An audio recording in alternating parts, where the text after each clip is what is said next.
Good afternoon, everyone, and welcome. We're so happy to have all of you here with us this afternoon. My name is Ashanti Blaze Hopkins. I am the president of the Greater Los Angeles chapter of the Society of Professional Journalists, and I am so happy to be here today. I am pleased to welcome you to the first event in a special three-part series on how media policy can help support local and ethnic media in California. This event series is brought to you by California Common Cause, PEN America, and the California Media and Democracy Working Group. We would love for you to introduce yourself and tell us where you're from in the chat box. Also, a couple of housekeeping things just shortly before we get started. We are a Zoom webinar at this point, which means you won't be able to turn your camera on or unmute yourself. So there are two functions here in the chat. If you want, you can send your own messages or make a comment by using the chat function. There is also a Q&A. If you have a specific question about the content, or if you have a question for one of our panelists, we will be doing a Q&A in the last 30 minutes of this event. Please include your name and affiliation if you are comfortable doing so, and that way we can have some helpful context to know who you are. You can put your questions in the chat at any time starting right now, so we welcome you to do that. Spanish language interpretation is also provided by Eugenia Mejiques. You can switch between languages by selecting the interpretation icon at the very bottom of your Zoom interface. It's right next to the reaction section. So if you want to hear this in a different language, you can do so at any point during this event.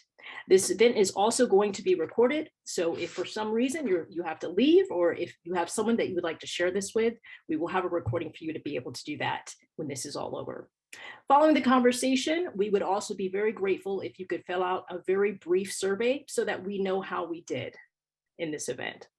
Now, again, this is the first event in a series of how media policy can help support local and ethnic media in California. And today we will be talking about statewide media policy, solutions that are being tried both inside California and outside of the state.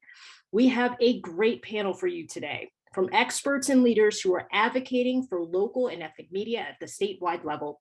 And before I introduce our first guest and pass it over to him, I would like to launch a brief poll to get a better sense of those who are tuning in. And you'll probably see that popping up on your screen. The poll asked, what industry are you working in or identify most with? And there's a couple of different options for you to choose from. So I'll give you guys a brief second to be able to fill out that poll.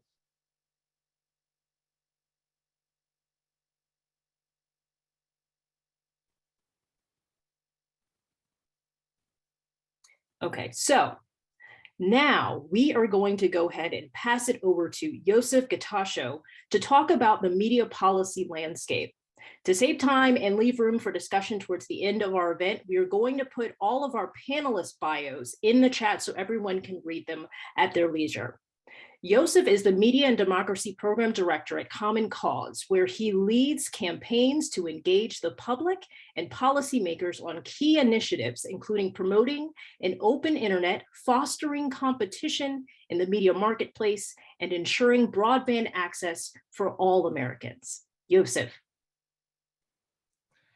Thanks, Ashanti. And thank you so much to Common Cause California, PEN America, and the Media Policy Working Group for putting this great event together. It couldn't have come at a better time as we're all thinking through local news and how we can help support local news. As Ashanti mentioned, I am the Media and Democracy Program Director at Common Cause. For those who aren't familiar with Common Cause, we are a democracy reform organization focused on ensuring that our values of democracy are infused within our policymaking.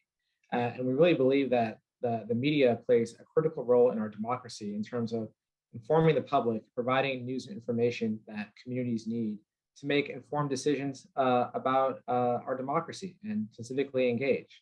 So I want to take the next few minutes to do a little bit of table setting to kind of give folks in the audience an overview of the current state of local news, why local news is important, and what's been going on around local media and some solutions to strengthen it. So as I mentioned earlier, local news is a critical function of our democracy. Without it, we're not going to be able to civically engage or participate in a meaningful way. We've seen studies that show that those who follow local news closely are more likely to vote, are more likely to participate in our community, and know what's going on in other parts of the community. One of the things that we've done in Common Cause is host town halls all over the country, where we've asked folks in the audience who knows what's going on in their school board, or who knows what's going on in their Department of Housing, or who knows what's going on at town hall, or what the legislature is doing. And oftentimes in these town halls, audience members will kind of raise their hands and kind of say, I kind of know what's going on. I kind of don't know what's going on. And then we'll follow up with another question and ask, how many of you all follow, read, or subscribe to local news? And those hands are usually a lot less. And that just kind of shows you there's a direct correlation between whether an individual knows what's going on in their community and how often they closely read and follow or have access to local news. And oftentimes, the reality is those who don't have access or don't closely follow it are not civically engaged or aren't informed. What we've seen actually in the past couple of years with COVID is that local news has become even more important, providing news and information for all of us in terms of school closures, employment issues, shutdowns, and things of that nature. And it's become a critical tool for all types of communities, but more specifically for non-English speaking communities, communities of color, and immigrant groups who oftentimes over-index on local media because there are no other forms of news and information that they have access to. There are specifically non-English serving outlets or outlets serving communities of color that are providing news and information directly for those communities that they just can't find elsewhere. And it's become a critical way for them to know what's going on in their communities, make informed decisions, and actually be a participant in our democracy. So now that I've kind of laid the groundwork for why local news is important to us and why it's probably important for many of you on this call, I want to spend the next few minutes just talking about the current state of local news. I'm sure a lot of you on this call know that local news has been in economic decline for quite a while. If you've been following stats that have been put out by major publications, you'll know that lots of newspapers have been shuttering. There have been a lot of reporter layoffs, and it's been impacting not just California, but the entire country as a whole. So I just have a couple of stats I wanted to share, and these come from the University of North Carolina, who have done an incredible amount of work tracking the number of newspapers that have shut down over the last few years and how many news deserts have expanded since the past 10, 15 years. And news desert is essentially an area that has no access to local news. So the university found that since 2004, the United States has lost about a fourth or 2,100 of its newspapers. This includes 70 daily papers and more than 2,000 weekly papers or non-daily papers. The university specifically found in California that California has 2 counties without a newspaper and just 12 counties with only one single newspaper. Continuing on with California, there's been a 24% decrease in newspaper publications between 2004 and 2019, and a 45% decrease in newspaper circulation between 2004 and 2019.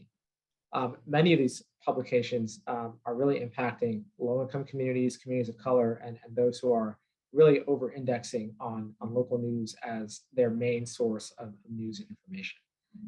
Just continuing on with some more stats, the other component outside of newspaper shuttering is just reporter layoffs, which usually go hand in hand. When newspapers shutter or oftentimes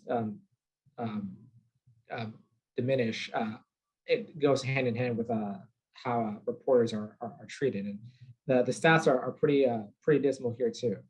Pew has found that newsroom employment has fallen 26% since 2008, and newspapers account for a smaller share of newsroom employment compared to other forms of media.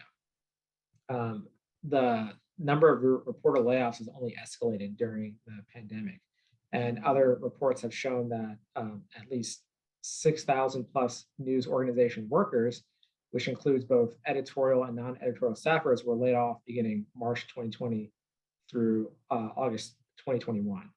I know folks in the chat are asking for stats. One place or for sites, one place I'll point you all to is Pointer. Pointer is a website that's actually running a list of newspapers and publications that have either shut down or had layoffs, and they do it state by state. So even in California, there have been a number of local news publications that have just laid off reporters over the past couple of years. And some of the ones that are included are San Francisco Weekly, the Monterey County Weekly, Sacramento News and Review, and so forth. So as we've seen newspapers shutter, we've seen newsrooms diminish, we've seen reporters get laid off, and editors and other news workers lose their jobs as well. And there's been a direct impact between the lack of local news and how communities are getting news information. So a little bit about how we got here and how and why local news has been in decline for so long. One of the main reasons is because of economics.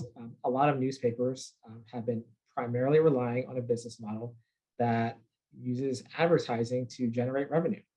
For years, newspapers have allowed companies to place ads as their primary source of making money.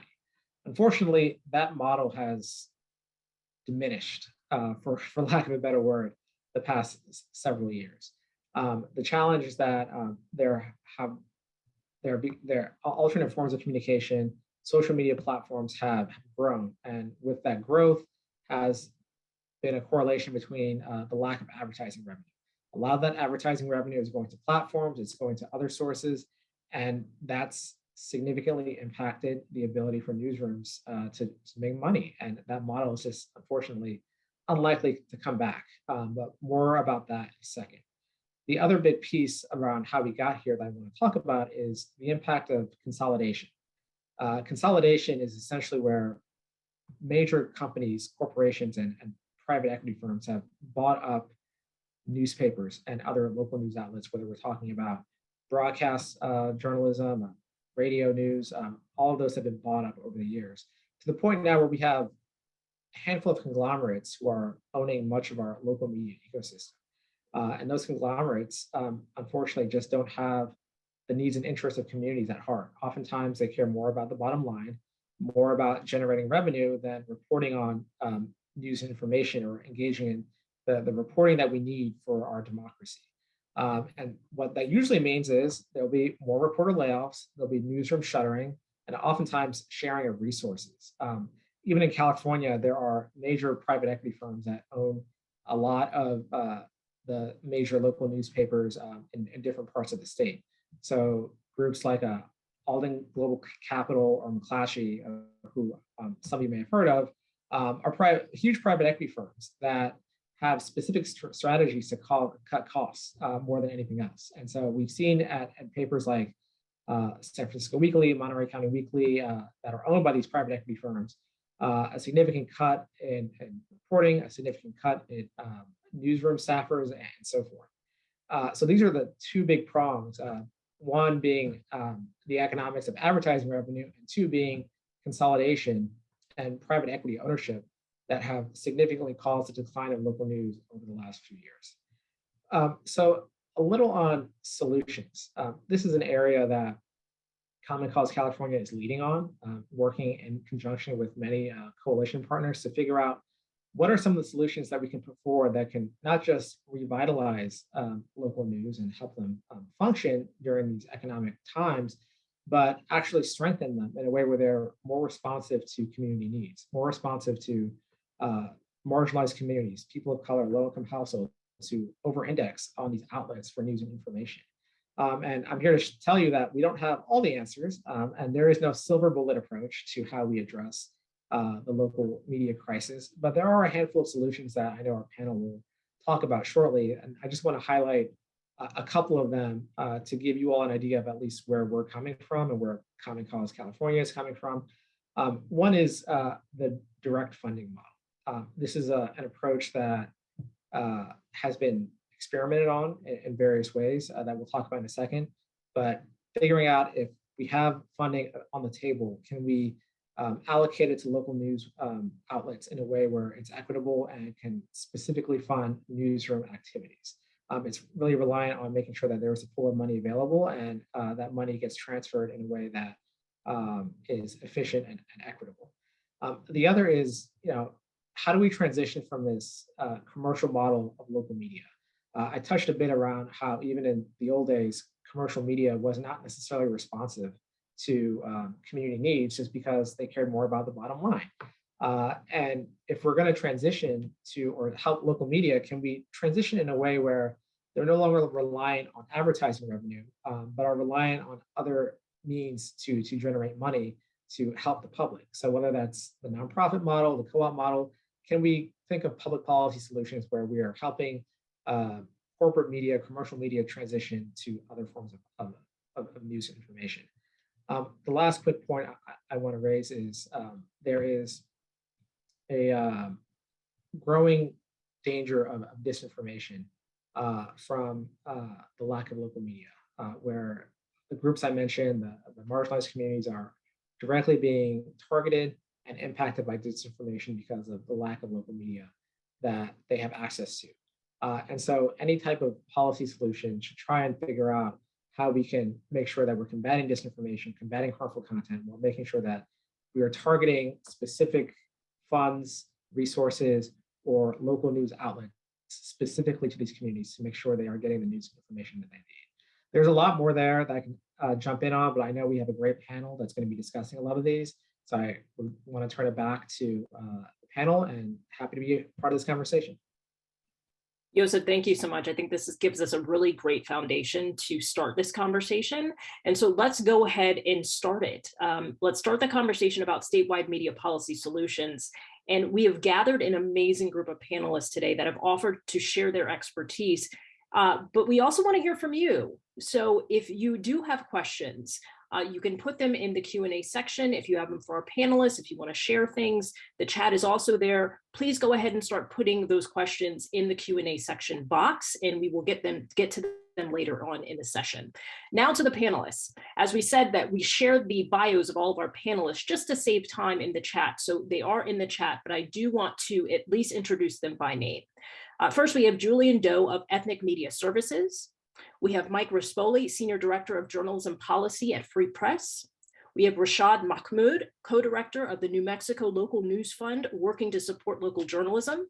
And we have Nadine Farid Johnson, who serves as PEN America's Washington Director. Welcome everyone to the panel. Thank you so much for coming here today. So let's start with the basics. What do we mean by media policy?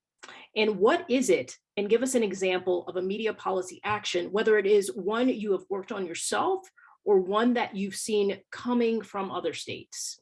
Why don't we start with Julian?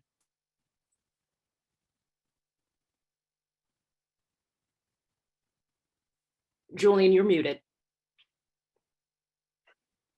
I'm sorry. So the kind of advocacy and policies chain that we at Ethnic Media Services been working on is to see how we can change the calculus of the decision making in terms of to be more inclusive of the access to media information from national, state to the local levels, as well as the allocations of budget in a way that is fair and equitable to ethnic media sectors.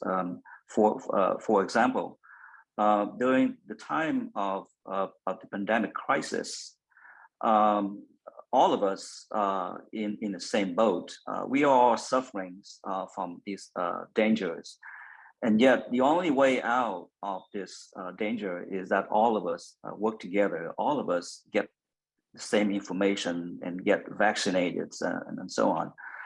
And how do you do that to the population that have been so long marginalized in terms of access to information, to healthcare, to adequate funding, to provide the necessary information to the communities? Many of whom are so hard to reach. They don't have language access, they don't have transportations, and yet many of these populations, they comprise a large percentage of the essential workers. They are the frontline workers. And suddenly we are seeing the importance of ethnic media, the role in playing in this crisis. But beyond that, there should be a change in the policies for recognizing ethnic medias as journalists in the same sense as their compatriots.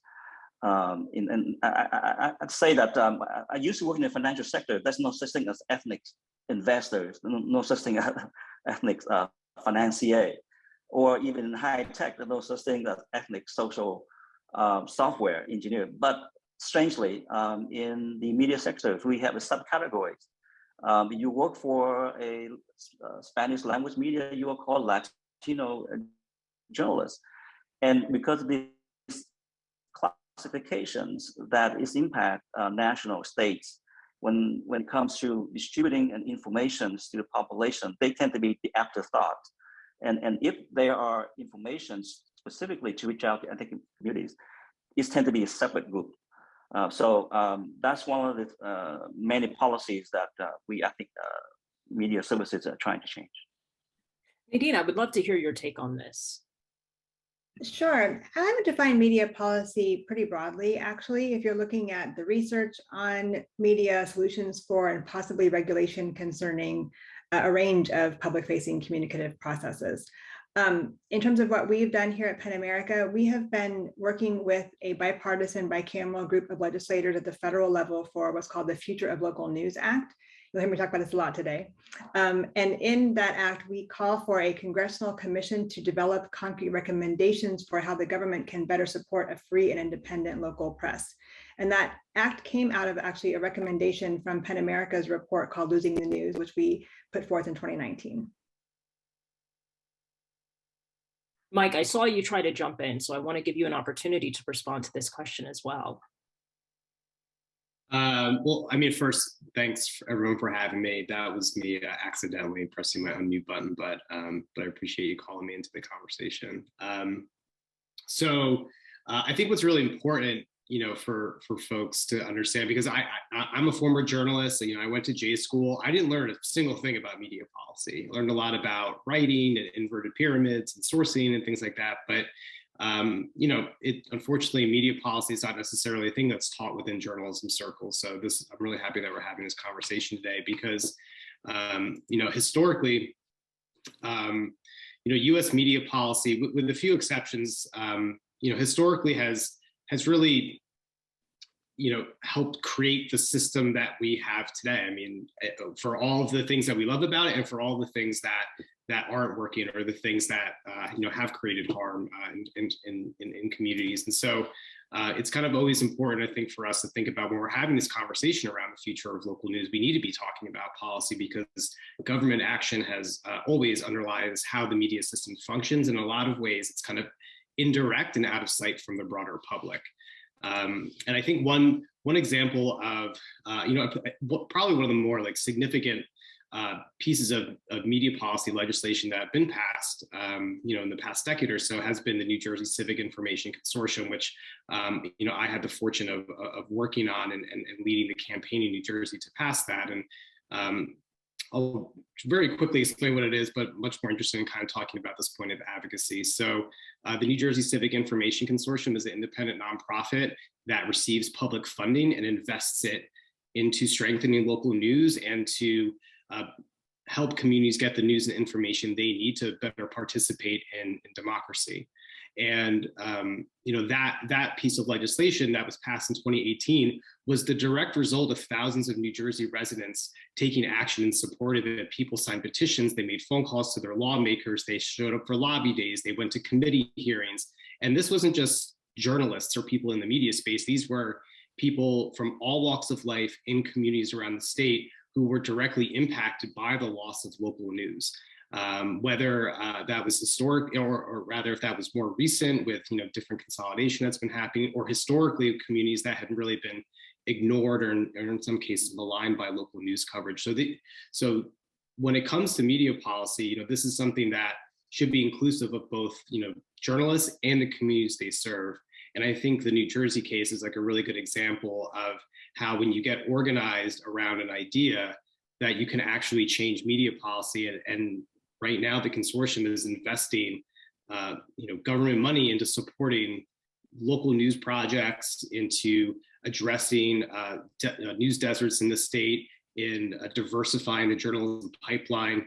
And I think that that specific type of policy, a grant-making institution that gives out state funds to help support local news, is really important. And like Joseph said, I think that when we're looking at funding the future of local news, we do need to be talking about kind of, what are the existing ways to help support the commercial model, but also how are we creating new types of infrastructure, whether it's nonprofit journalism and getting philanthropy more involved, or in the case of New Jersey, looking at state funding, because I don't think that we're having a serious conversation around media policy or the future of local news if we're not talking about public funding. I think it's gonna be critical to the success of local news in the upcoming years.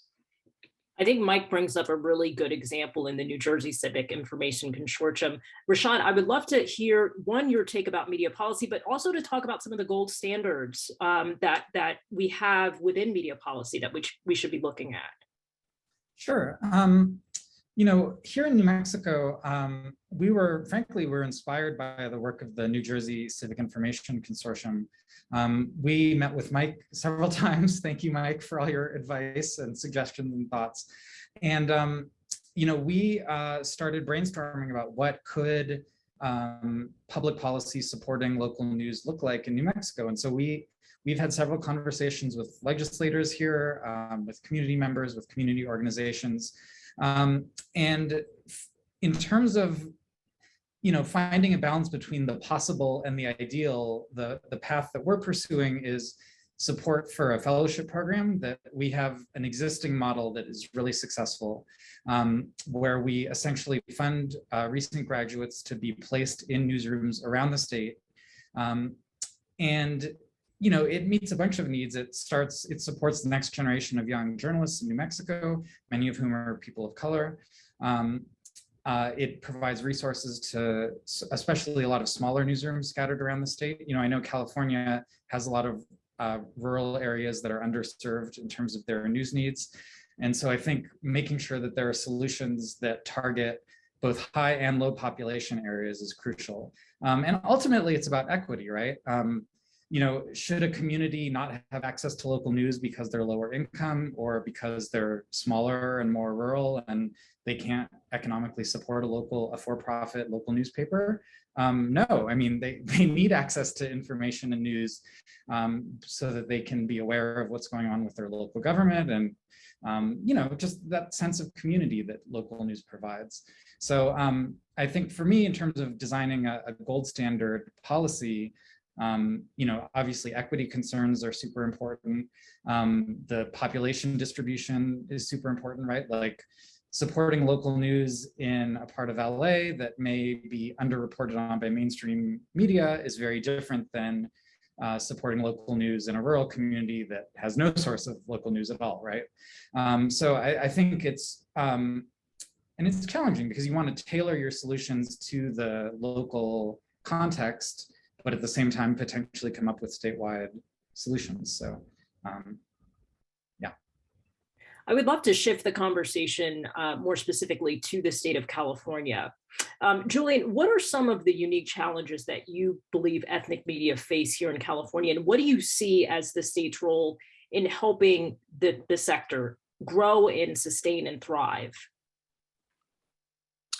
I think I mentioned that one of the challenges for the ethnic media sectors is that it's been a struggle for ethnic media outlets to access government officials, business leaders, because they tend to be considered second-rate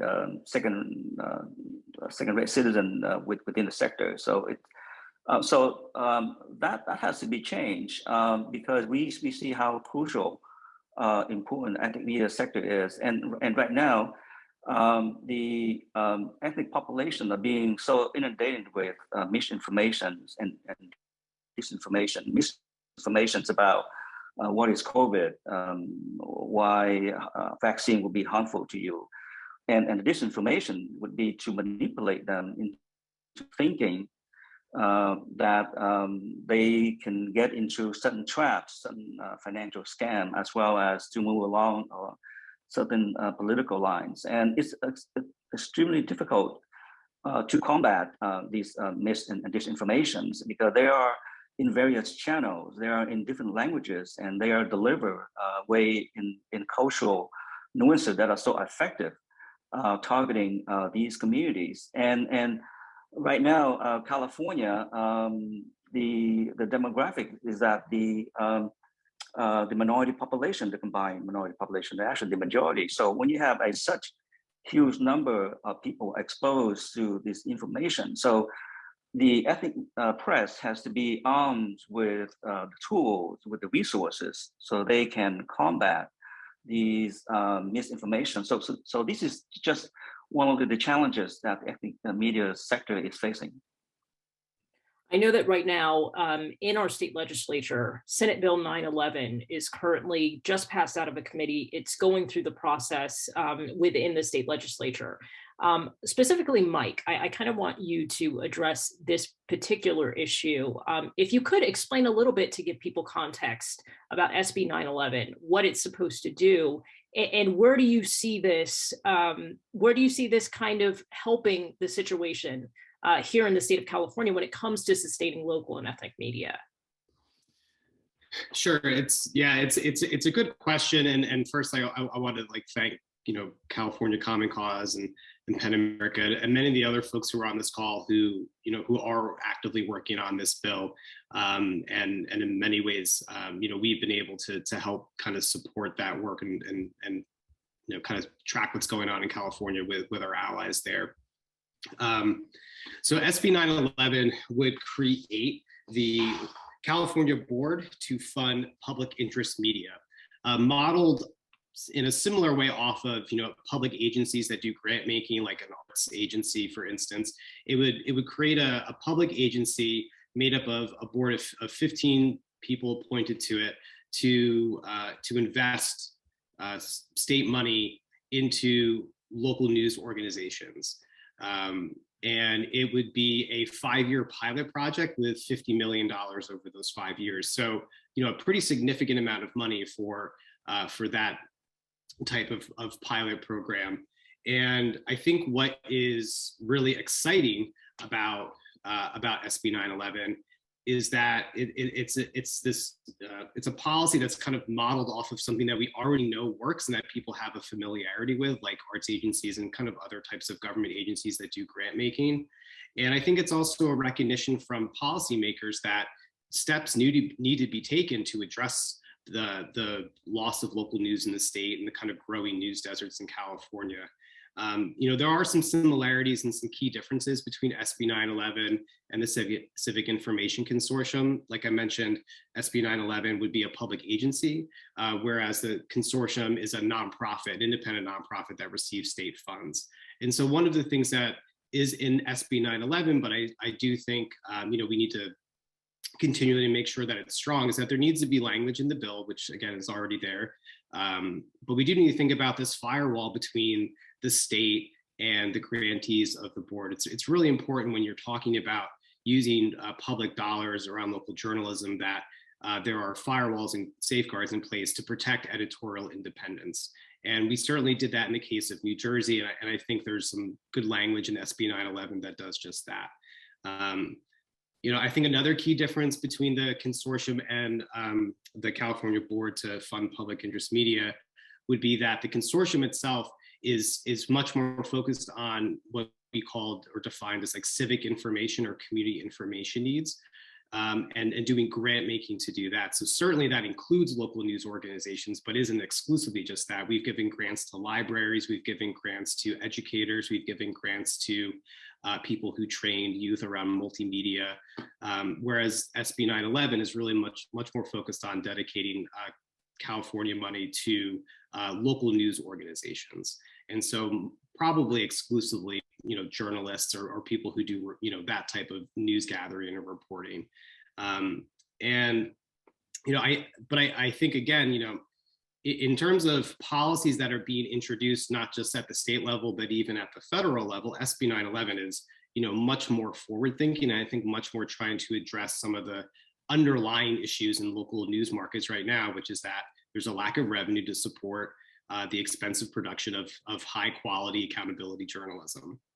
And we're really excited about SB 911. And I think what is really important with any sort of public funding bill is that we need to make sure that state dollars go towards supporting communities' information needs. So that could include, making sure that that money goes towards the hiring and retention of journalists, that the money goes towards projects that meet those needs, that any sort of editorial output is not behind a paywall because we're paying for it through our tax dollars. And so it should be accessible to the public and it should be responsive to a community's needs.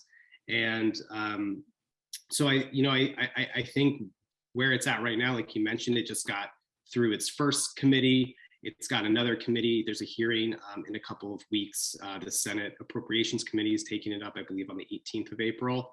And, it'd have to go to the full Senate, has to go through the Assembly. So there still are some steps, but it is moving. And I think if passed, and I know lots of allies have been offering amendments to make it stronger, to make it much more community-centered, to ensure that ethnic media outlets are supported and get the resources that they need to do the critical reporting that they do. I do think that we're going to see some changes in it, and it's probably going to only make it stronger. And so here's hoping that California can again lead the country in this type of forward-thinking public policy. I want to jump off of this this thing that you mentioned about the firewall between this board that SB 911 would be creating and the content and the journalists that are actually out there doing the work. Obviously, there is some concerns with some journalists with that part of the bill. Nadine, I want to address this to you, especially when we're talking about designing representative boards. Let's talk a little bit about what has worked, what hasn't worked, what lessons can be drawn, and what might work in designing a board like this. Great question. And I just want to echo Mike's comment. It is so great to be here with all these different partners and to listen to all the expertise in this panel. It's really delight to be here. So I want to thank everyone. Well, I'm coming to you from a free expression organization. So PEN America obviously is vigilant against any kind of governmental threat to editorial independence. And I think Mike's use of firewall is the perfect word. There really does need to be editorial independence built into any kind of legislation that's attempting to provide this sustaining kind of shot in the arm for local media. I think what's important, if you look at what we've done in terms of the Future of Local News Act, for example, we're trying to design here a congressional commission. First thing we did is listen. You heard all of the stats from Yusuf that the data here is compelling, it's frightening, right? It's disturbing. It really does demonstrate what we're missing here, which is that when you don't have these resources in local news, you're harming communities all across different kinds of communities. And you're doing so in a way that is actually harmful to democracy because you have a lack of civic engagement. People don't know what's going on. You lose that watchdog journalism that is so critical to understanding what's happening in your backyard. So what we did first is listen. What's happening in these different communities? We listened to the journalists, listen to newsrooms, understanding what's happening in the newsrooms. You heard the stats about how difficult it is for newsrooms to retain this talent, and we want to ensure that any kind of plan will in fact be looking to both recruit and retain talent.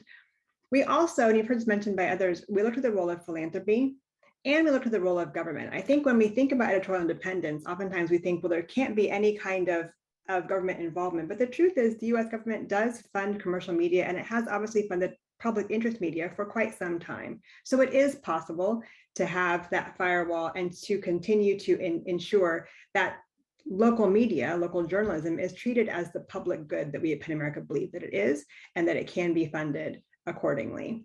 And I think the other thing to think about is that you really have to lift up the voices of communities that are not part and parcel of kind of the more commercial media, the bigger outlets that Julian was talking about, right? We need to look at tribal communities, rural communities, non-English speaking communities, and ensure that their voices are being heard. And I know we've heard a lot of data. I'm just going to give a couple more stats here just to kind of help bring this around. Rural counties are among the counties that are most deeply impacted by the loss of local reporting. More than 500 of those 2,100 newspapers that Yusuf mentioned, those were in rural counties. And we also see that communities that speak languages other than English are often excluded from national media coverage, which makes it all the more important that we are ensuring diversity representation on the board that will then inure to the benefit of those communities.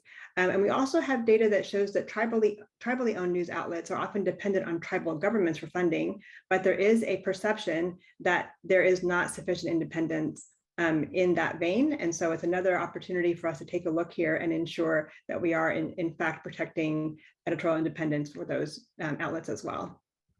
Let's take that part about, communities of color in the lack of access to news. And these areas have really become news deserts in essence. Rashad, can we talk a little bit about how you're working with universities to kind of fill in those news desert gaps and strengthen local media across your state? And then also, what are the biggest news access challenges that you face in New Mexico? And as someone who is from California, right, do you think that the same model could be applied here? Thank you so much for that. So I'm happy to dive a little more into our fellowship program. So at the local news fund, one of our most successful programs that we've received positive feedback from everyone about is our fellowship program. When we were designing it, when the local news fund got started, we did a ton of community focus groups, just talking with journalists, talking with journalism students about what are the news needs in the New Mexico ecosystem. And over and over, we heard that one, there weren't entry-level jobs for journalists to get their careers started here in New Mexico. Even if people wanted to stay here, stay in the communities that they loved, they just didn't have an opportunity. And then especially rural newsrooms, the challenge is really just staff, right? They don't have the revenue to support expanding their staff to do the journalism they need. And even if they did, finding people with the talent and skills to do that journalism is really a challenge. We had one newsroom in rural town in New Mexico go under last year, not because of lack of funding, but because of lack of people. Like the founders wanted to retire, and they were trying to find someone younger to take over, and they just couldn't. So the way our fellowship program works is that recent graduates from any of the public universities in New Mexico are eligible to apply. We put together the funding so that the fellowship is fully funded. So there's no cost to the host newsroom, there's no cost to the fellow. The fellow gets a quite generous stipend for New Mexico. Probably wouldn't go as far in California, unfortunately. And the host newsrooms also get a small fee because it takes time to train and oversee a young person working in your newsroom. It just fills so many holes in the ecosystem. We've had so many small, 2 and 3 person newsrooms reach out to us and be like, thank you so much for placing a fellow in our organization. It's literally like been a 50% increase in how much local news they can provide. And then the fellows get their jump starts in their careers. And a lot of those have turned into long-term jobs. These smaller outlets have said, you know what, this person is of such value to my newsroom that I'm going to try to put together the funding to hire them on staff.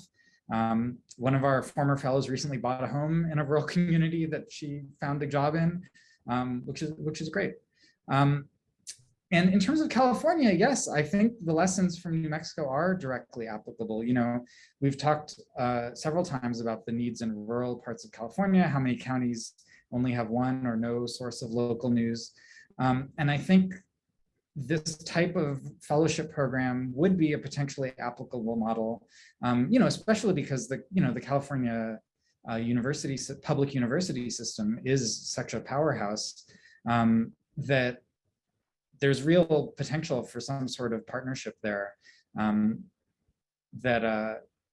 think with the right backing and funding, something awesome could happen. Funding really is the challenge. It's an expensive program to run. So yeah. I would love to take this opportunity to start asking some of the questions that the attendees have, because obviously this is supposed to be a conversation and a discussion that we broaden just past, just us and the panelists. So I'm going to go ahead and look at some of these questions and start asking them to the panelists. If you feel like you want to jump in, if you could raise your hand and I can call on you, or you can just unmute yourself and jump in. I apologize if I'm mispronouncing this name. Fatamaz. What are some successful examples of worker cooperatives in local media?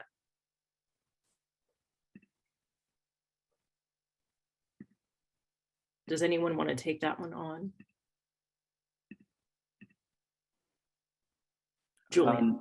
I am not sure what you mean by worker cooperative, but the ethnic media sectors has an, sort of like a hybrid business model that it's often retained a large network of contributors.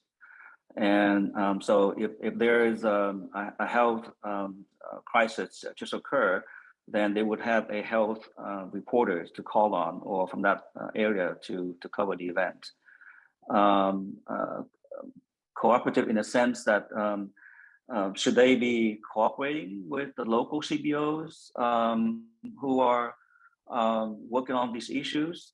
They do, if they are part of their community. So in that sense, there's a lot of cooperations among ethnic media outlets with people in their community, because essentially it's a community paper that the communities see as part of their own communities to support, and as well as looking for trusted news information. So I hope that's answered the questions. Yeah. And sorry, just to add a call, and Matt just dropped in the chat, the appeal, which was formerly run out of, it was like a nonprofit kind of outlet, spun off into a worker-owned cooperative. The appeal provides probably some of the best reporting and journalism around the criminal legal system in the country. So if you're not familiar with the appeal, you should definitely check it out. There have been some other examples, both in the US and abroad. The Devil Strip out of Akron, Ohio, which unfortunately closed last year, was a really kind of exciting and interesting emerging community-owned model. So it wasn't worker cooperative, but it was kind of community-owned, a community cooperative, and they produced amazing journalism for a number of years. And one of the best ones internationally is this organization called the Ferret, which is out of Scotland, and that is a worker and community cooperative that has been that produces really good long-form investigative journalism and often collaborates with other larger media outlets throughout the UK. And so I definitely recommend people checking it out. Unfortunately, there aren't too many examples of these around the country, but I think what we have seen in the past few years is a greater interest in having this type of kind of ownership structure that's much more community rooted or worker owned. I'd like to jump in and say that there's a Vietnamese newspaper, the largest outside of Vietnam, based in Orange County, has very interesting ownership structure that is not owned by any single persons, but it has a board who have shares, but at the same time, it's operate almost like a Silicon Valley startup company that for the time that you have spent with the news organizations, you get a certain amount of shares inside the ownership of the company. So in a way, it's almost like a worker cooperative in that sense. Matt Pierce also put in the chat that the Colorado Sun is another great example of journalist ownership of a news organization. I want to ask this other question: how is the upcoming election expected to affect the conversation around media and democracy / ongoing activism?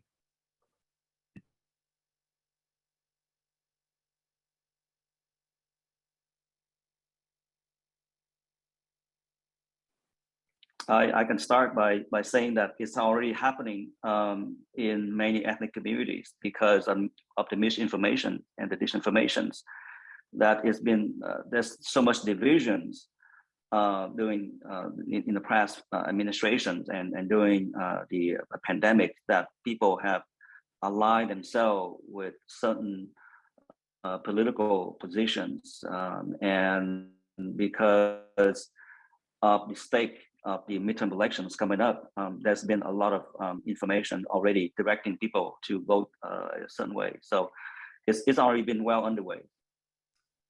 Yeah, I would echo that. And I also want to point out that this is an opportunity for us to really consider from where people are getting their information.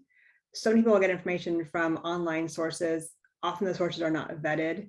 And I would actually love to hear from some of the journalists here, both in the audience on the panel, in terms of those of you who have worked for media outlets previously or are currently doing so. My understanding is that there was a time where a representative, whether they're running for local, state, or federal office, would often go to their local paper, talk with editorial board, ensure that they're talking to their own constituents, and doing so through this very valued resource in the community. And my fear and my concern is that that no longer happens to such an extent because of the lack of local media, and that people therefore do not have that connection to their would-be local officials in terms of what they might be doing for them when they're serving. And I have a follow-up on that, is that that is one of the fears for many ethnic media outlets, whether they should change themselves into nonprofit news organizations, because their reason that their existence is to serve the communities, and they are consider themselves a voice for the communities to raise the concern and interests. And they often would endorse certain candidates or endorse certain propositions and build in their local communities. So if they are going toward the nonprofit model, that seems to be a trend, that's going to be a hard decision for them, because with the nonprofit model, they could no longer advocate for certain partisans issue that concern the communities specifically. So just wanted to mention that.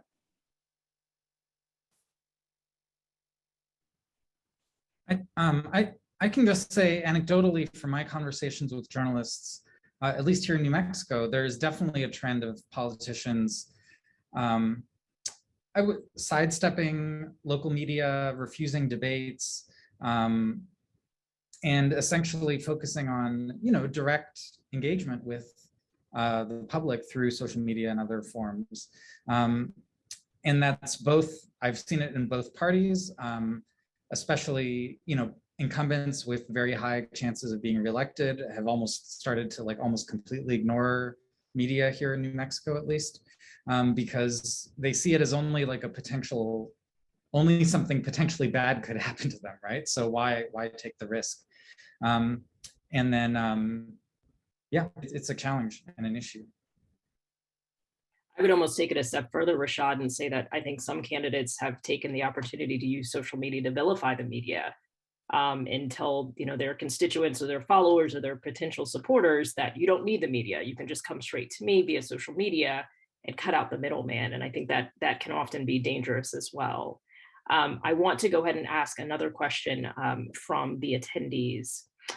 Gabriel Sanchez asked, has there been any type of survey research of community members in news deserts? It would be interesting to see if there is a clear correlation between local news access and local civic participation, i.e. voting, attending town halls, providing public comment, etc.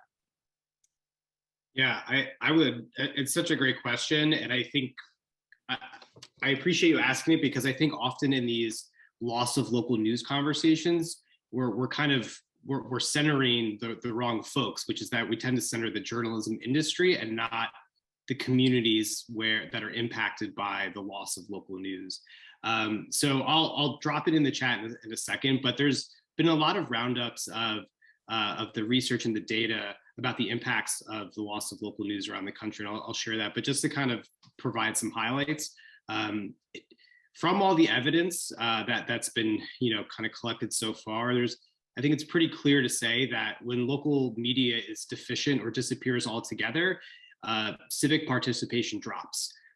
fewer people vote, fewer people volunteer, fewer people run for public office, fewer federal dollars go to districts where there is no local media presence. Corruption increases, government spending increases. People feel less of a connection or community cohesion when there is no local news.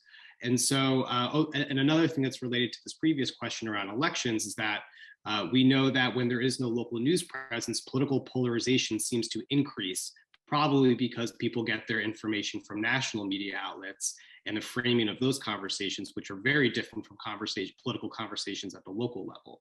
And so, you know, it's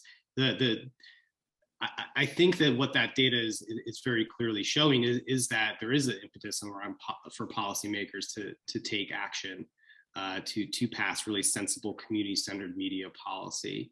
And I think what unfortunately happens sometimes in these conversations, and we're certainly seeing this at the national level around policies like the Journalism Competition Preservation Act, where we are conflating the success of the commercial media model with the success of whether or not people are getting the news and information they need to participate in democracy.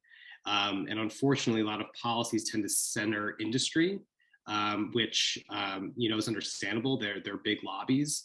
And I think what certainly with my work and the work that we do here at Free Press, what we're trying to do is build coalitions with people who maybe are most greatly impacted by media policy, but don't have a seat at the table. And that includes, BIPOC communities, non-English speaking communities. And we mentioned before, like rural communities, low-income communities are also the ones who are most underserved and most impacted by the lack of local news. And so I think it's important for us to consider, like to always be talking about the impact on communities, because if we are going to see any sort of change around media policy, it's going to really require the participation of those who are most impacted by the loss of local news. I agree with that. And I would just add, in our 2019 report, Losing the News, PEN America has a whole host of resources that demonstrate the data that Mike just talked about. When local news drives civic engagement, we've seen that. And when you don't have it, people don't vote. They're not politically informed. As he notes, they become more polarized because they don't have that access to information. And there's also a lack of social cohesion. When you lose that sense of belonging and shared experience that local media is able to foster, then you lose that social cohesion, which also then affects how people are to one another in their communities. Nadine, could you expound upon that a little bit more? Because I know that this does disproportionately affect communities of color. So can we kind of expand on that part of it and what that means for, for traditionally marginalized groups? What does that mean for their ability to be engaged in our daily civic responsibilities, are having a say in representation, all of those things that are so important to how we're able to live in this country? I think it's a really good question, because what we're seeing is that it would exacerbate the status quo, which we're trying to change, right? What we want to do is to ensure that we have more and more communities of color represented at every single level within our government and external to it. And what we end up seeing is a marginalization that happens over and over. And I think the other part, and Julian has been talking about this, and I'd like to get his point on this, get his take on this as well. A lot of times what happens is when people don't have the information at their fingertips and they get it from somewhere else, it affects health, it affects their access to a broader understanding and then a shared understanding, which then leads to discord as well. Yeah, I would agree with Nadine. In some communities, they are more exposed to social medias and misinformation than from their trusted source, and also in some communities, there's no media outlet serving them, period, or just one. For example, there's a sizable Myanmar or Burmese population in California, but there's only one publication called the Myanmar Gazette, and it served the entire nations of news, and and the husband and wife publishers, they subsidize these publications, and it's one point, another example of how mission-driven ethnic media sectors is, because they believe that they have a role. They are also an activist. They have a role to present news information to their communities, so they can make decisions and issues that impact them. So if the Myanmar Gazette folded tomorrow, then that's it. These huge populations have no longer have any legitimate news information, and what's left for the Burmese populations in the United States is just social medias, and we all know that social media are so filled with misinformation that it's not easy even for college educated people to differentiate what is real, what is not. And there's been so many surveys done and shown this. And it's the clever way of disguising information through sensationalistics, a headline that grab people's attention. So it's just one more reason that is so crucial to help support communities' news, and especially ethnic media sector, because there's so much writing on their vulnerabilities, and yet this is the sectors that have been receiving the least help. Shanti, I just want to jump in on that discussion a little bit.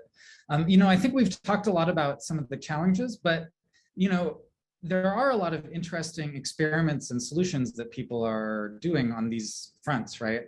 I just want to give a shout out to my fellow JSK fellow from a couple years ago, Maritza Felix, who started a WhatsApp-based publication. One of my values is that we should meet people where they are and focus on meeting their information needs in the ways that they are used to getting information and comfortable getting information, right? And for younger people, that's not going to mean print media, and it may not even mean like a traditional online news source, right? And so so Maritza's organization, based in Arizona, is a Spanish language WhatsApp group, essentially, where people join the group and can directly ask questions of her about like news issues they're seeing in the news. She had like a COVID segment where she would like answer COVID related questions for people, and then she'd just send out sort of news updates. And it's an amazing effort, and I just feel like there's lots of interesting experiments and startups that are addressing these challenges. So I don't want it to sound all doom and gloomy, but there is a lot of experimentation, and we're in this really exciting period, I think, where in 10 years, I think we're going to look back at the media landscape of today, and it's going to be like we were in this weird transition experimentation period, and that I'm hoping at least that things will look a lot better on many fronts. I totally agree with that, and this is one area that many people in ethnic communities are very creative because in absence of a newspapers, in absence of a TV or radio programs, how do you get your news? So, and with so limited resources, many of these people resorted to social medias, although they get a lot of information from social media, but they also to buy the right kind of platform that they can reach out to the community through WhatsApp, to Telegram, and to Facebook account, and also Twitter. But that also pose a challenge for funds on policies. If a Pacific Islander communities has only one website that does the streaming of radio, and it's not in the traditional radio broadcast sense, how do you qualify them to receive funding from tax dollars?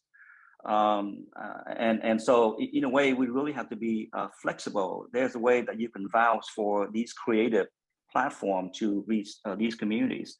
So in addition to the work in progress of SB 911, one of the things that we wanted to include in the language, beside the importance of the composition of the board, is a sound guidelines for the board to rely on to determine what is, how do you consider a community is underserved. what qualify an outlet to be a legitimate outlet to receive funding, and it has to be a lot of flexibility. And there's also a way that you can vouch for these organizations and groups outside of the normal way of how you qualify a media outlet. I think this also kind of highlights the importance of legacy media potentially partnering with ethnic media and local media, and then also community engagement, being able to be in the community and ask, what is it that you need from us and how can we deliver that to you? Where are you and where do you need us to meet you? Right. I think that's so important in this conversation as well. Mike, I know that you wanted to add something to this conversation as well, so I want to give you the opportunity to do so. Sure, and I feel back as where we've the conversation's taken like a few different turns since since I wanted to share something, but I do think it's important because I think it is important for us to talk about how the practice and culture around journalism has been has harmed communities, further marginalization. Really important though to recognize that media policy has done that as well. I mean, it took until 1973, I believe, for the FCC to approve the first Black-owned TV station. In 1995, the Republican-controlled Congress repealed the provision that allowed for minority ownership of over-broadcast media. And I think so according to recent data, Black people own and control less than 1% of our nation's full-power TV stations. And so, when it is important to be thinking about how can newsrooms be better serving communities? How can newsrooms be, really focused on doing more community engagement, bringing more people to the table, centering their needs? But that, to me, that's the easier bit. Getting newsrooms to change how they cover, it's an entrenched culture. It can be challenging, and also we need to be thinking about how are we accounting for decades or centuries of policies that have oppressed and have further deepened these kind of racial hierarchies and things like that. And media has played a role in that. And media policy has played a role in that. And so when looking forward from that, to not be all doom and gloom like Rashad was saying before, because unfortunately I tend to bring the doom and gloom. But looking forward from that, I think it's really important. One, here at Free Press, we have a project called Media 2070, which is focused on media reparations and what that would look like. How do we actually repair that harm that media policy has created in Black communities? Two, how are we thinking about, when we're talking about public funding, like we all talked about, how are we making sure that that money doesn't just go towards the dominant players or white-controlled media institutions, and much more thinking about how are we making sure public funds go towards serving communities that for a long time were shut out of the media system, who were shut out from owning media or producing media or having their needs kind of met in local coverage. And I think one answer to all of that is we do need to be thinking about how we are organizing with folks who haven't had their voice heard in setting this media policy agenda.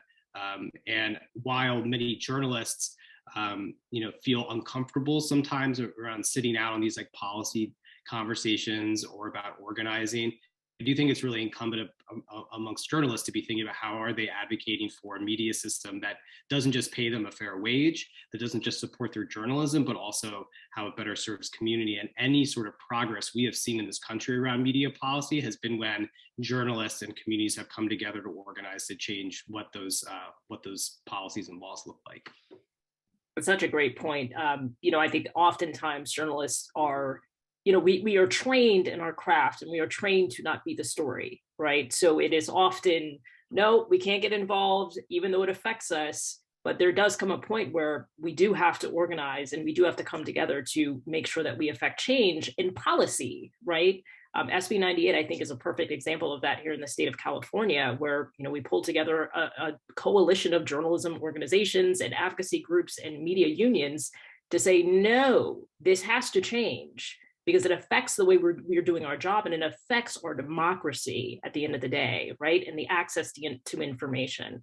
I'm so glad that we are looking at not just the doom and gloom, but also the solutions and the forward thinking, because I think that that is part of this conversation that has to happen.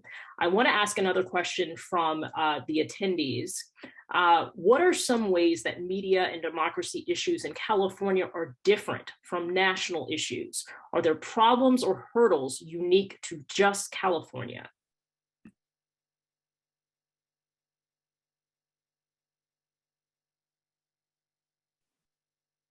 I would say that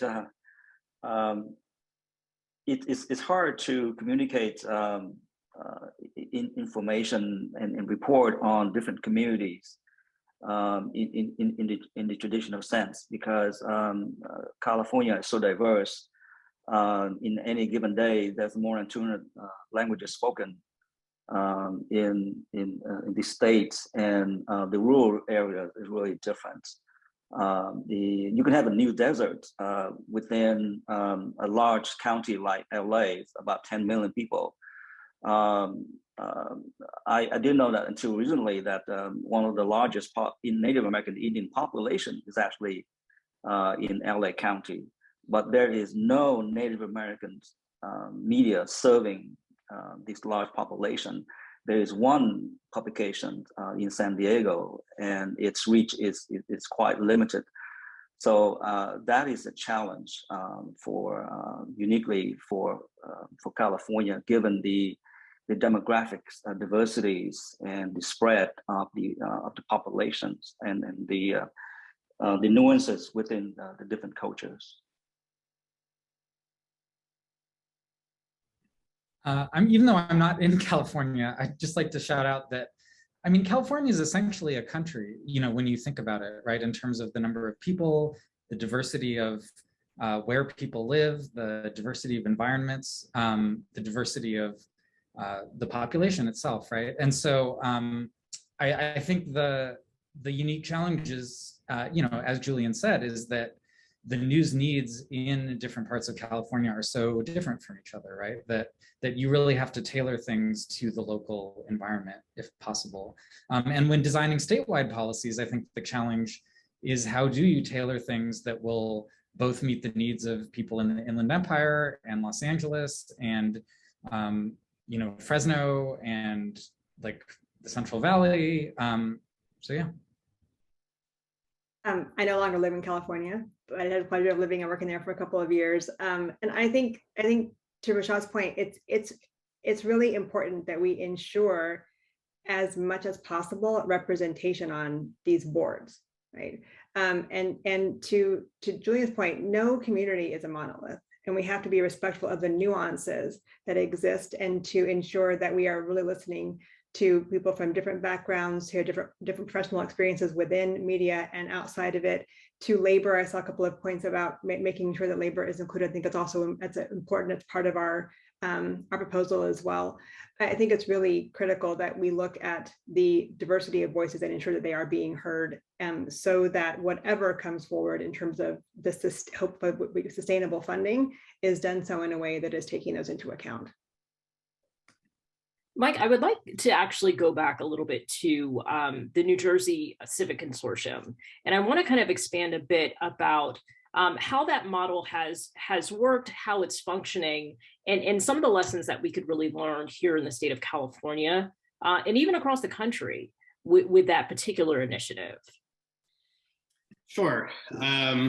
So like I mentioned, I mean, I've been working on this idea in one way or another for the past 6 years. And like in addition to my work at Free Press, I also have the distinction of sitting on the board of the consortium, which is really wonderful. And you know, I think some things that we've learned over I mean, there's a lot. Unfortunately, I could probably talk for another 3 hours about it. But one thing is that, you know, I think the firewalls that we did put into the legislation have been extremely effective. I know we were talking about this earlier. You know, it was created in 2018. We've been doing grant making for the past 2 years. There have not been any instances or attempts of state interference, and I think that's because there actually are those firewalls in place. It's not just a matter of us telling, you know, politicians to go away. It's actually like they really can actually like touch the grant making. So I think that's been a huge success. And I think one thing that we learned in New Jersey that's been a challenge, which I think is probably will not be the case in California if SB 911 passes, is that unfortunately the consortium is on a yearly appropriation. And so it's pretty hard to do grant making or long-term strategy, or to even make really big bets or investments on some of these projects when you don't know if you're going to have funding to give out the next year.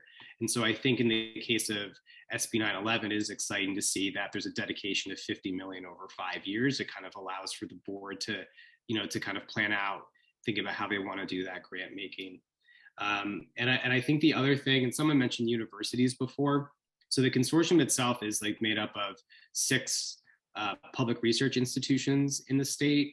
And there have been some real advantages and some real challenges by having universities involved in the consortium. I mean, one of the huge advantages is that, it's been able to provide resources to grantees.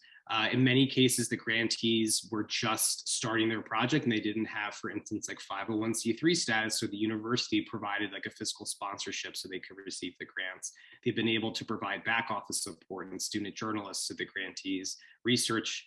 Many of the projects are having grad students kind of do research around the impact of their work. And so there are a lot of advantages to that. One of the things that I think has been a hard thing, and I don't think would be the case in California, given its makeup, is, probably to no one's surprise, having 6 universities be involved working together with state money doesn't exactly create the most nimble and efficient way of distributing the money. So it is a little bit bureaucratic. It is a little bit slow sometimes to make grants.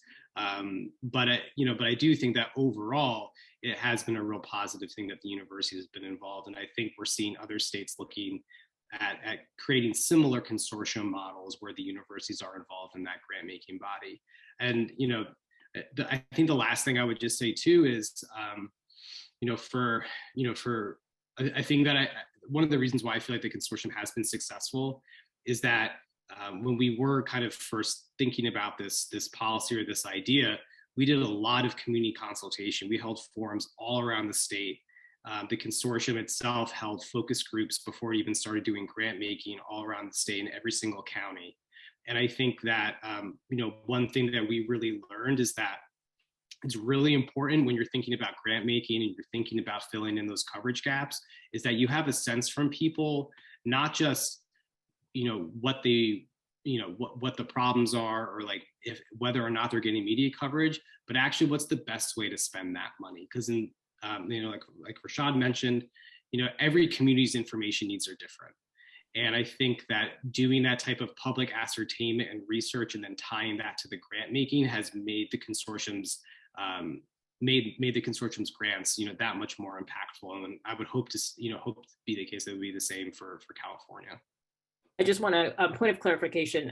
Brittany Barsotti, who is the legal counsel for California News Publishers Association, just put in the chat, the California budget does in fact require the appropriation annually, the same as New Jersey. So I just wanted to make a point of clarification. Julian.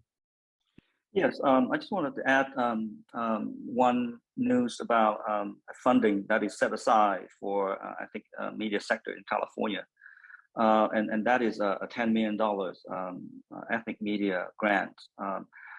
Came out of this Stop the Hate campaign against all of the hate incidents being targeted the Asian American Pacific Islanders. So there is this bill passed last year that appropriated about $156 million, and of that funding, there's $10 million being carved out for ethnic medias to help address the racial discriminations and incidents, and to help improve the communications with the ethnic media sectors. So the $10 million is over a 5-year period, and it just started. So it's designed to help ethnic media addressing the issue. So it's not an economic support for sustainability, but nevertheless, the fact that this funding is out there and help ethnic media outlets being able to hire back some of their reporters that they had to let go during the pandemics, and it's a way for them to start scaling back to the operation, that it's a boost in the arm. Okay, thank you. I want to share another question from one of the attendees. This shifts the conversation just slightly. Denise Sullivan asks, with the San Francisco Weekly shuttered and the Free San Francisco Examiner poorly distributed in neighborhoods that rely on local news, as Julian said, reliable information isn't reaching essential workers and particularly transit riders where the free boxes are traditionally located. Future of print finding funding, question mark.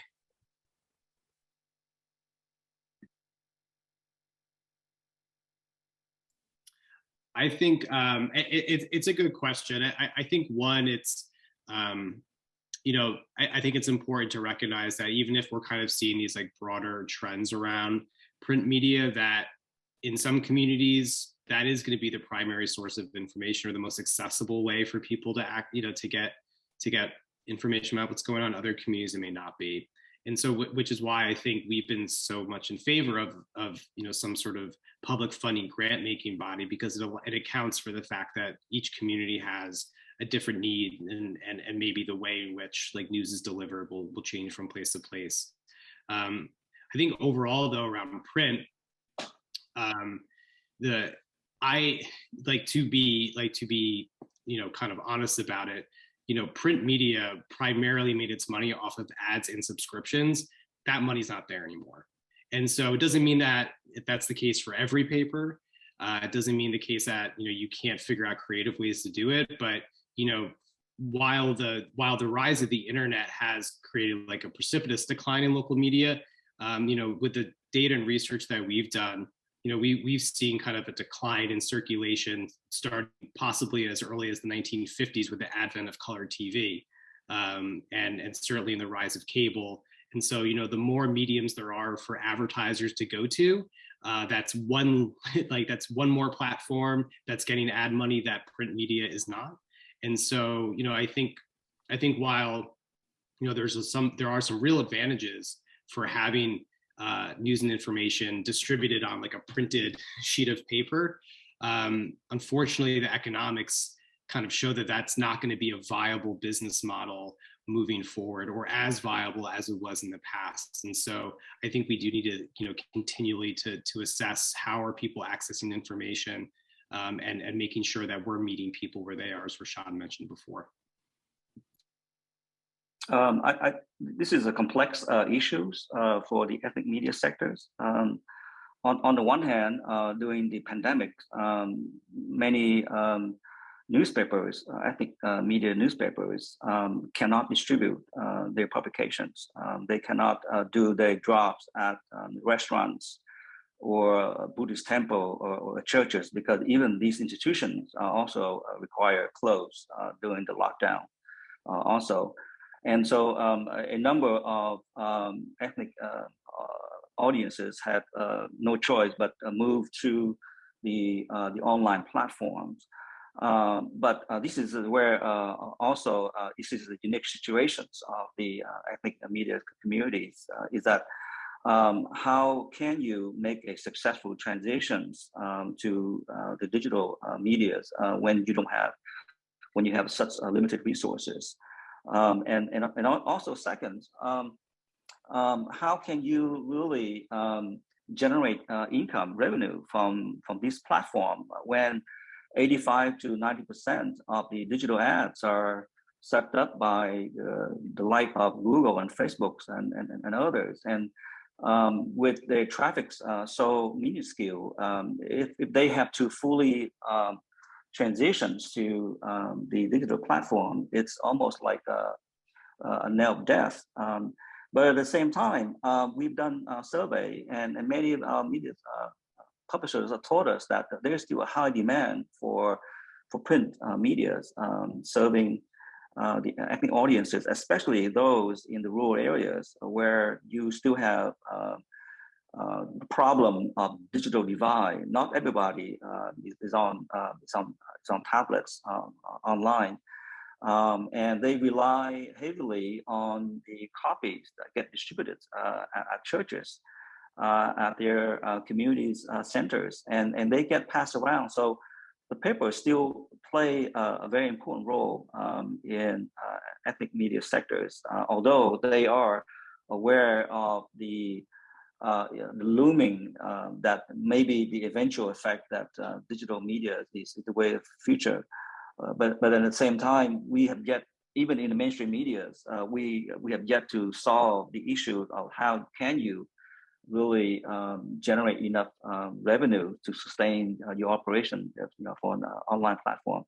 So it's a complex one, and I don't think that anybody has the answer. But print will still be within ethnic communities, I would say, for a long time. There's something you said, Julian, that kind of sparked something in my head when you mentioned about how a lot of ethnic media during the pandemic could not physically distribute their print editions. I think that's also the case for some student media at colleges across this country who are funded by advertising. I think that we've seen, a decline in student media as well, and that may be part of the conversation that we haven't really focused on either. I want to shift to a question that was just put in the chat. Brittany Barsotti, she says, you mentioned advertising, and that would be good if there are more digital outlets. She says, are you aware that Facebook and Google take 90% of digital advertising? Bills at the federal level, like the JCPA, seek to remedy that and is focused on small and ethnic publications. Does anyone want to comment on that? I'm happy to comment, but Mike can, if you want to comment, go for it. Why don't you go? Yeah, I'll briefly say that it's certainly true that the largest platforms have a monopoly or duopoly on digital advertising. But I think what we've discussed throughout this panel is that the advertising model is no longer viable for local media. So say hypothetically, we pass a law that allows the biggest newspapers and publishers to get access to more of that advertising revenue that the platforms now own. Is that going to be sustainable? Will that trickle down to smaller outlets? The answer is very likely no, that won't be sustainable. There are questions out there that how much advertising do platforms actually generate from just sharing local media itself versus other types of advertising sources that they also generate. The other point here is that even if we do this, will news publishers use that revenue to actually invest in news information that impact communities? Or will they use that money to buy down debt, to pay off outside folks, and basically fund other projects? And there are no actual requirements in JCPA or other frameworks like that actually require outlets to use that money to invest in news gathering, investigative reporting, and so forth. So I think the question is valid, but we have to expand that question to look at how advertising is no longer viable and what we have to do beyond advertising. Mike, did you want to go ahead and weigh in on this one as well? Yeah, I don't think I have too much more to add to what Joseph shared. I think the sentiment to go after the platforms is understandable. I don't think that the JCPA is legislation that actually addresses the root cause of why local news is disappearing or why local news is failing to serve communities. One problem, or one thing it does solve, is that it puts more money to publishers. With, like Joseph said, with very few safeguards in place to make sure that that money is actually being used to hire and retain and pay a fair wage, living wage to journalists, or to make sure that that money actually goes back towards better serving community information needs. And just to reiterate what I said before is that, unfortunately, many pieces of legislation like the JCPA tend to set under kind of industry need, or kind of conflate the idea that a successful commercial journalism industry is what actually makes for more informed communities. And I think that, I do think that, what lawmakers are trying to get to is understandable. It's understandable to also kind of direct some anger towards platforms and wanting to hold them accountable. But unfortunately, that specific piece of legislation, I think is really lacking in a lot of ways, which is why many of the groups on this call have opposed it, along with many other pro-democracy civil rights organizations and media reform organizations have really come out strongly against the JCPA, and having to push back from the narrative that's kind of set by some of the bigger publishers and the broadcasters that this bill is critical to the health of democracy. So I also want to express an appreciation for many of the organizations on this call who joined that letter and have been trying to make sure that any media policy that's passed to better inform communities actually does so. Okay, and with that, I am going to make some closing remarks and get us all wrapped up because it is 1:31.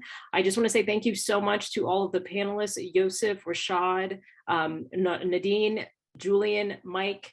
Thank you so much for all of your insights and your great takes on all of the questions that were asked during this panel. I also want to thank PEN America, California Common Cause, and the California Media and Democracy Working Group for pulling this all together. I think this was a very important discussion that needed to happen, and I hope that we can continue this discussion in other venues.